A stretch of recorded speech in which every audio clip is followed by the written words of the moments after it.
Terima kasih telah mengklik video ini. Sebelum nonton video ini, klik tombol subscribe karena subscribe Anda bikin saya bahagia. Hahaha. Weok. Yo, kembali lagi di channel Kevin Maulana, orang yang paling tergila. Iya, kembali. Sekarang dalam episode kali ini kita Dimas dan Kevin ini akan menceritakan apa tentang corona lagi, masih tentang corona. Nah, bagaimana dengan pendapat Anda, Dimas, tentang berita yang tersebar tuh ada rumah sakit Jakarta Selatan itu menolak pasien corona itu? Jadi perkenalin dulu ya, nama gue Diha, Mas sebenarnya panggilannya Dimas atau Diha. Iya. Jadi gue bisa sampai ke sini tuh, ya tahu kenapa gue bisa sampai sini? Nggak tahu kenapa. Jadi gue dulu temennya Kevin pas waktu SD. Nah, SD udah lama banget tuh nggak ketemu bareng pas waktu. Anda siapa ya? Kok so tahu gitu sama gue? Pas waktu kuliah, jadi ketemunya pas waktu kuliah. Iya, waktu MAPA B1 itu ya. Gue langsung peluk dia kayak Teletubbies gitu, ajay janco. Oke, bagaimana tentang pendapat Dimas rumah sakit yang menolak corona? Jadi menurut gue sih antara benar dan tidak benar. Kenapa itu kok bisa Anda?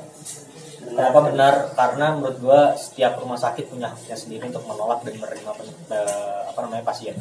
Kenapa? Karena bisa dikatakan meskipun rumah sakitnya elit dan bagus, yang katanya swasta itu, ya gue juga nggak tahu deskripsinya seperti apa. Cuman menurut saya setiap orang punya hak dan kewajiban sendiri untuk menolak.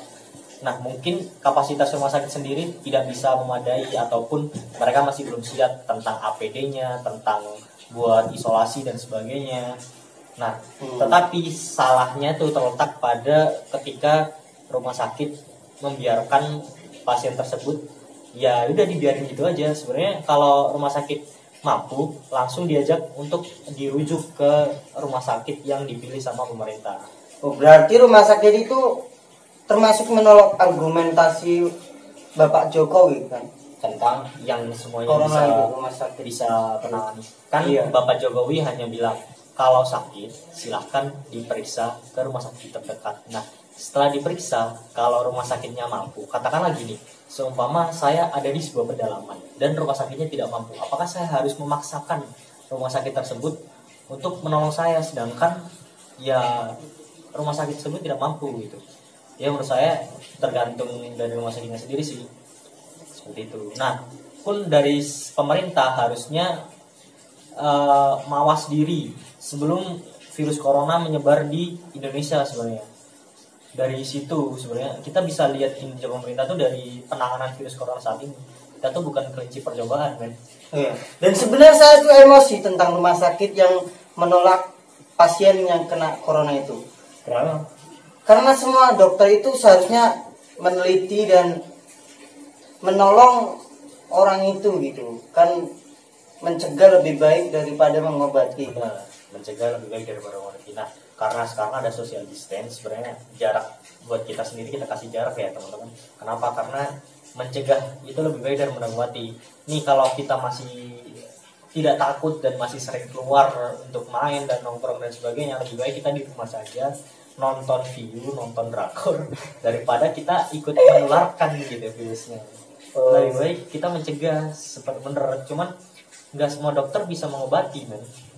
Masa ada dokter spesialis tulang mau mengobati orang yang sakit jantung? Kan tidak masuk. Seperti itu. Waktu saya dapat berita tentang rumah sakit itu, saya tuh mikir, apakah dokter itu takut dengan pasien corona itu ya, atau nggak mau mendapatkan uang gitu dari pasien tersebut? Dari corona sendiri pasti nggak dapat uang sih sebenarnya. BPJS sendirinya masih defisit dari sama sekarang. Jiwasraya juga defisit. Cuman gini, menurut saya kenapa dokter pasti ada ketakutan untuk menangani pasien dengan resiko tertular virus atau tertular penyakit yang tinggi. Contohnya, saya ada pasien nih sakit apa dah pokoknya sakit apa dah. Terus ya masa saya, karena tapi di dokter itu ada janji atau sumpah dokter semuanya, kenapa mereka harus masih tetap menolong dengan upaya dan penanganan yang maksimal. Ya, saya rasa sih orang Indonesia tuh jangan menakutkan karena datangnya virus corona itu ya. Karena corona tuh sangat bahaya kayaknya yang dibicarakan sama Abang Dimas ini. Iya, bahaya banget soalnya. Banyak katanya bisa membunuh gitu ya. Iya bisa sih. Kayak juga orang yang setelah sakit corona kata-katanya sih ya, yang dari saya baca bukan belum tentu real ya. Soalnya yang saya baca itu katanya sama kayak penyakit pneumonia. Pneumonia tuh kayak ada selaput di paru. Orang yang habis sakit corona, fungsi dari parunya tuh berkurang, katanya seperti itu. Oh, berarti sesak napas gitu ya, kayak ya macamnya ya kayak pernapasannya tidak seperti semula. Kayak katakanlah kita bisa gini nih, nafas biasa, tapi pas waktu kita setelah sakit corona nafasnya rada berkurang atau gimana. penyebaran corona itu melewati udara apa Banyak nafas? banyak Banyak dari pendapat gitu ya dari udara, bisa dari kita bersentuhan gini, bisa kan virus kan kita nggak tahu di mana. Kayak di tangan kita pasti udah ada bakteri dan virus kan sekarang, cuman bakteri virus kayak kita pilek nih itu kan juga virus, kita diare virus ini gitu. Cuman corona ini masih belum tergolongkan spesifiknya gimana gitu, masih kalau dalam Pokemon tuh masih unknown, masih belum tahu. mencari-cari jalan tikus gitu ya. Tanda tanya Caco. seperti itu men. Iya, iya. Ya jangan lupa di subscribe punya gue juga di Almas ya, kan? Ya Almas punya channel dan kontennya tentang bisnis ya. Tapi belum diupload Ya. soalnya masih kalah nih sama senior. Jangan dong. Kita juga sama masih proses untuk menuju jalan ke depan. Yes. Bisa.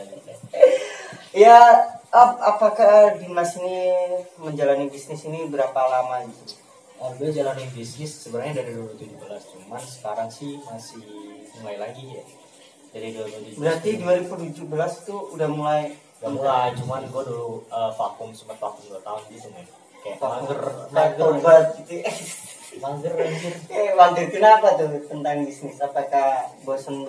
Bukan bosen atau gimana ya, cuman Apakah susah mendapatkan konsumen itu?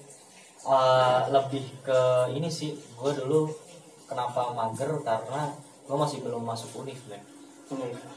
Apa keinginan Dimas untuk masuk univ? Keinginan gue sebenarnya biasa sih, bisa keterima udah alhamdulillah, kalau nggak terima ya coba lagi gitu. Cita-cita Dimas apa jadi orang pembisnis atau dokter seperti abangnya itu? Kan gue fakultas hukum Pak. Iya, Ntar insya Allah sih lanjut ini ya, nggak tahu ntar ikuti harus, cuman ya planning gue sih pengennya ya Bismillah kalau udah kelar cepet mau kuliah lagi terus baru kerja. Kuliah sampai S1 apa S3 apa S4? Sampai S4 tuh kalau PSI sampai PS4 nih. Masa gue kalah dong? Gak mau kalah dong gue. Siap. Oke, terima kasih. Jangan lupa di subscribe dan follow IG gue Almas Dia. Almas Dia. Oke. Thank you.